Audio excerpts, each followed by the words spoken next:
Assalamualaikum warahmatullahi wabarakatuh. Saya Japiar Holik Namira Ginting, nomor induk mahasiswa 242620111291. Di sini saya akan mempresentasikan rangkuman pembelajaran dari pertemuan 8 hingga 14 dari matkul kewirausahaan.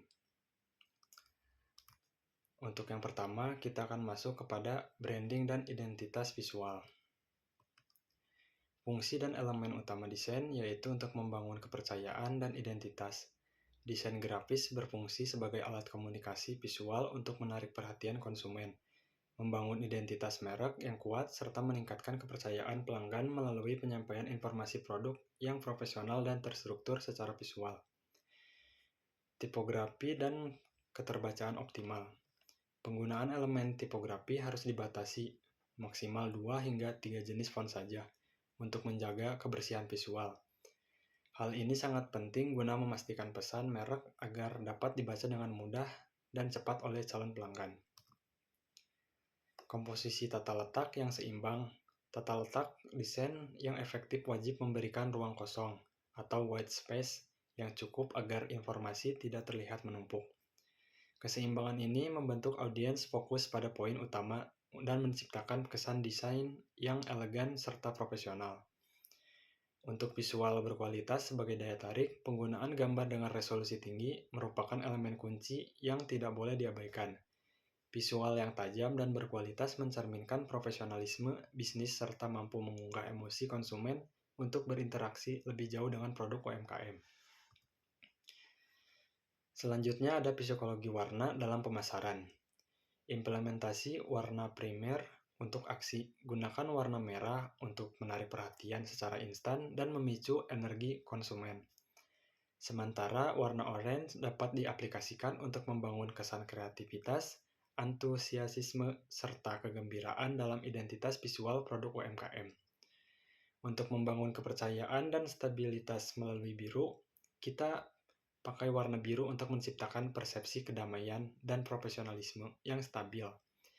Atau gunakan warna hijau jika ingin menonjolkan aspek pertumbuhan, kesehatan, dan juga keterhubungan produk dengan alam sekitar.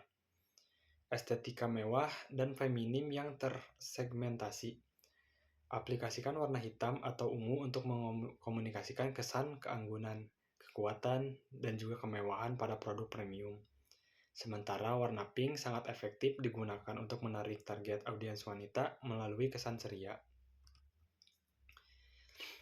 Untuk menciptakan kenyamanan dan kebersihan visual, gunakan warna coklat untuk memberikan rasa aman dan kenyamanan pada produk alami, serta memanfaatkan warna putih untuk menonjolkan kesederhanaan dan kebersihan yang sangat krusial dalam tampilan platform e-commerce. Optimisme dan keseimbangan identitas merek. Tampilkan warna kuning untuk menyalurkan emosi bahagia dan optimisme kepada pelanggan, namun tetap perhatikan penggunaan ruang kosong dalam tata letak agar pesan visual tetap proporsional dan tidak memberikan kesan peringatan berlebih. Selanjutnya kita akan masuk ke pemanfaatan Canva untuk desain bisnis. Canva merupakan alat desain berbasis web dan smartphone yang dapat diakses secara gratis. Platform ini menawarkan antarmuka sederhana dengan fitur penyimpanan otomatis sehingga memudahkan pelaku UMKM dalam menciptakan konten visual secara mandiri tanpa memerlukan keahlian teknis yang mendalam. Untuk penggunaannya dapat memanfaatkan ribuan template siap pakai, ilustrasi, foto, hingga fitur brand kit untuk menjaga konsistensi identitas merek. Kelengkapan fitur seperti foto editing, mockup, dan kolaborasi tim memungkinkan pembuatan aset promosi yang profesional dan menarik perhatian calon konsumen. Selanjutnya yaitu pemanfaatan Canva untuk desain bisnis. Tersedianya content planner membantu pelaku usaha untuk mengatur jadwal publikasi pada berbagai kanal secara terorganisir. Format unduhan yang beragam juga memastikan desain dapat disesuaikan untuk berbagai kebutuhan, mulai dari foto produk di Instagram hingga materi presentasi yang berkualitas tinggi. Pemanfaatan Canva untuk desain bisnis. Canva lebih memfasilitasi penerapan elemen kunci desain seperti tipografi yang terbaca dan tata letak yang profesional. Dengan alat ini, pelaku UMKM dapat dengan mudah mengintegrasikan psikologi warna yang sesuai dengan karakter produk untuk membangun persepsi dan reputasi merek di benak konsumen. Pada bagian kedua, selanjutnya kita akan membahas strategi copywriting dan publikasi media sosial. Modelnya yaitu AIDA. Untuk mengimplementasikan tahapan AIDA dalam teks pemasaran, gunakan elemen attention untuk menarik perhatian, interest untuk membangkitkan rasa penasaran, desire untuk menyentuh emosi konsumen agar menginginkan produk kita, serta action sebagai ajakan nyata bagi audiens untuk secara langsung melakukan pembelian atau pendaftaran. Penerapan rumus 4C dan teknik deskriptif. Susunlah konten yang memenuhi karakter yang dibutuhkan oleh konsumen, seperti clear, konsis, dan compelling, dan juga kredibel untuk membangun kepercayaan.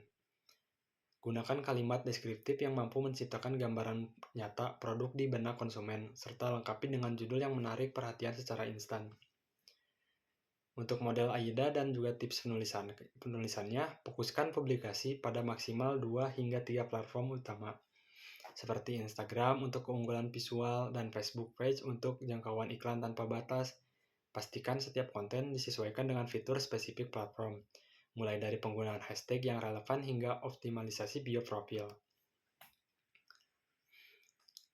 Pada penulisan AIDA, fokuskan teks pada manfaat benefit daripada sekedar fitur teknis, serta sertakan alasan kuat untuk testimoni agar memperkuat urgensi. Gunakan kalimat instruksi yang tegas seperti daftar sekarang atau segera klik untuk mendorong konvensi tindakan konsumen secara cepat. Elemen struktur copywriting digunakan yaitu judul yang mampu menarik perhatian seketika dengan menyertakan kata-kata kuat seperti cepat, praktis, atau juga terbatas, guna memicu rasa penasaran audiens pada pandangan pertama. Untuk menyusun penawaran berbasis manfaat, fokuskan konten pada keuntungan nyata atau solusi yang diterima konsumen, yaitu benefit, bukan hanya sekedar menjelaskan fitur teknis produk agar audiens merasa produk tersebut adalah jawaban atas kebutuhan mereka. Yaitu selanjutnya untuk menampilkan bukti kepuasan pelanggan yang detail dan dilengkapi dengan foto pendukung untuk membangun kredibilitas serta kepercayaan calon pembeli terhadap kualitas dan reputasi bisnis yang Anda tawarkan. Untuk elemen struktur copywriting, gunakanlah kalimat ajakan bertindak yang tegas dan persuasif seperti daftar sekarang atau juga segera klik untuk mengarahkan audiens melakukan konversi penjualan atau tindakan yang diinginkan. Selanjutnya yaitu optimalisasi kanal media sosial, yaitu untuk membangun daya tarik visual dengan konsisten, menggunakan elemen warna yang sesuai karakter, produk, serta gambar berkualitas tinggi untuk meningkatkan kepercayaan konsumen dan memperkuat identitas mereka di platform digital. Untuk mengoptimalkan penggunaan di kanal media sosial, kita bisa mulai dari Facebook page yang memungkinkan pengelolaan oleh banyak admin dan fitur periklanan berbayar. Kanal ini efektif untuk membangun komunitas tanpa batas pengikut guna mendukung penyebaran konten, promosi secara lebih terstruktur dan profesional. Untuk optimalisasi kanal media sosial, perencanaan konten melalui alat bantu, yaitu menggunakan fitur content planner dan template pada aplikasi desain seperti Canva untuk menjadwalkan publikasi secara rutin, dan juga untuk integrasi teks persuasif dan juga ajakan bertindak. Menyusun caption menggunakan rumus 4C, yaitu seperti yang tadi saya bilang, ada clear, concise, compelling, dan kredibel. Dan juga ada model AIDA untuk membangkitkan kalimat minat. Setiap unggahan harus dilengkapi dengan call to action atau juga biasa kita tahu yaitu CTA yang jelas seperti ajakan untuk menghubungi kontak tertentu atau segera melakukan pembelian. Untuk bagian ketiga kita akan lanjut ke dalam legalitas usaha dan perlindungan kekayaan intelektual. Ada yaitu nomor induk berusaha dan KBRI. Nomor induk berusaha berfungsi layaknya KTP bagi bisnis yang diterbitkan oleh lembaga OSS.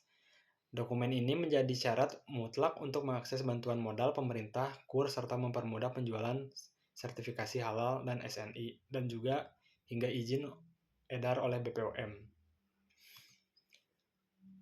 Untuk KBI yaitu klasifikasi baku lapangan usaha Indonesia digunakan sebagai rujukan standar untuk mengelompokkan aktivitas secara sistematis, Kode ini memastikan jenis usaha terdaftar sesuai dengan standar nasional, sehingga memudahkan pemerintah dalam memetakan serta membina pelaku industri. Pilar utama pada hak kekayaan intelektual yaitu mereka melindungi identitas bisnis berupa nama dan logo dari klaim pihak lain.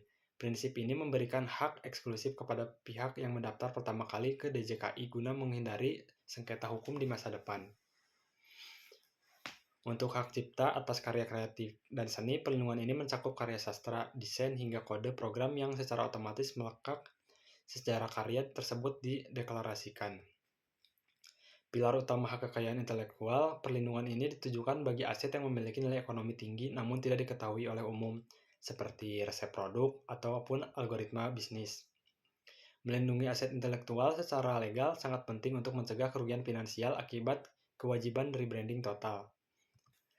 Untuk risiko hukum dan mitigasi digital, pelaku usaha harus menghindari keterlambatan pendaftaran merek ke DJKI untuk mencegah keharusan rebranding total.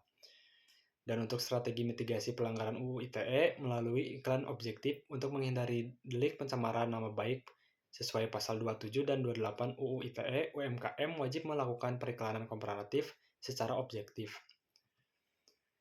Mitigasi resiko penyebaran hoax dilakukan dengan memastikan seluruh testimoni pelanggan bersifat asli dan tidak manipulatif.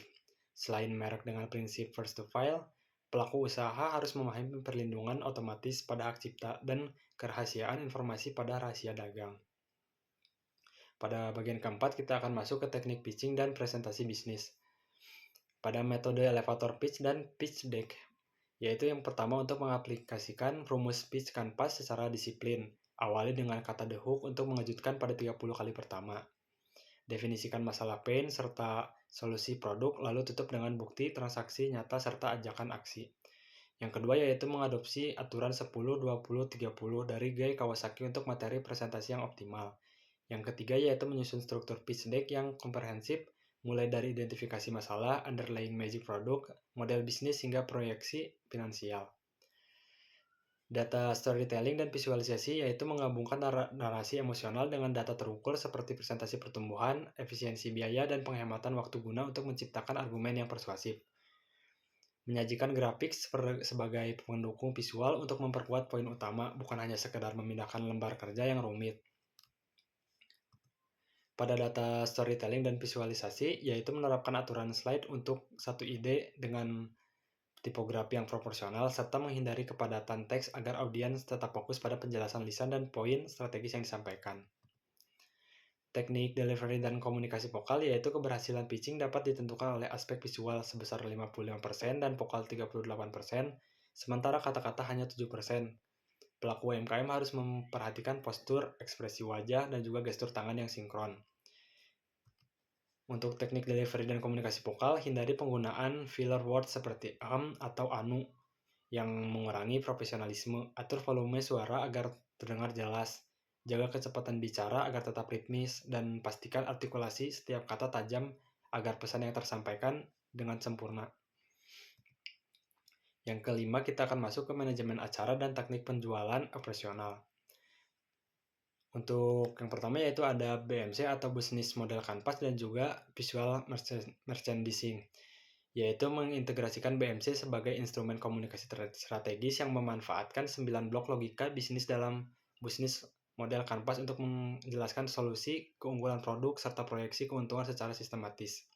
Yang kedua yaitu mengatur tata letak stand berdasarkan pembagian zona fungsional, yaitu mengelola area stand ke dalam 3 zona utama, yaitu zona display produk yang mudah dijangkau, zona interaksi untuk demonstrasi, dan tanpa hambatan jalur seperti zona transaksi yang efisien. Yang ketiga yaitu menentukan satu titik fokus visual utama untuk menarik perhatian, untuk menciptakan daya tarik visual yang mencerminkan identitas brand. Taktik penjualan dan juga SOP pelayanan yaitu untuk meningkatkan nilai transaksi dengan menawarkan versi produk yang lebih premium atau paket lebih besar. Untuk prosedur standar pelayanan yaitu coba dengan awali interaksi dengan sapaan ramah dalam 5 detik pertama melalui kontak mata dan juga senyuman. Untuk presentasi produk dan penanganan keberatan, jelaskan fitur dengan menekankan pada produk untuk manfaat serta nilai unik yang ditawarkan kepada pelanggan. Jika muncul keberatan mengenai harga, lakukan edukasi mengenai dampak produk tanpa memicu perdebatan dan kepada konsumen. Pada taktik penjualan dan SOP pelayanan, Tahapan penutupan dan operasional transaksi, lakukan upaya upselling terakhir sebelum kasir menghitung total belanjaan untuk memaksimalkan penjualan. Untuk kesiapan perlengkapan operasional booth, sediakan atribut pendukung secara lengkap mulai dari cetakan bisnis model kanvas, poster informasi hingga alat pembayaran seperti kris. Persiapan dan kelengkapan operasional menyiapkan bisnis model kanvas BMC dalam bentuk cetakan seperti poster informatif yang dilengkapi dengan QR Code dan memudahkan audiens untuk mengakses informasi. Untuk mengelola sistem transaksi dan pembayaran, sediakanlah barcode atau kris. Untuk persiapan kelengkapan operasional, menyediakan buku tamu atau formulir pre-order secara fisik untuk menjaring database calon pelanggan potensial, serta mencatat setiap pesanan yang masuk secara sistematis. Dan juga untuk menata tata letak zona operasional, mengatur area booth menjadi 3 zona nyaman, yaitu zona display, zona interaksi, dan juga zona demonstrasi atau pitching. Dan juga serta zona transaksi yang rapi guna mengoptimalkan arus pengunjung dan kenyamanan pelayanan. Mungkin sekian dari saya. Assalamualaikum warahmatullahi wabarakatuh.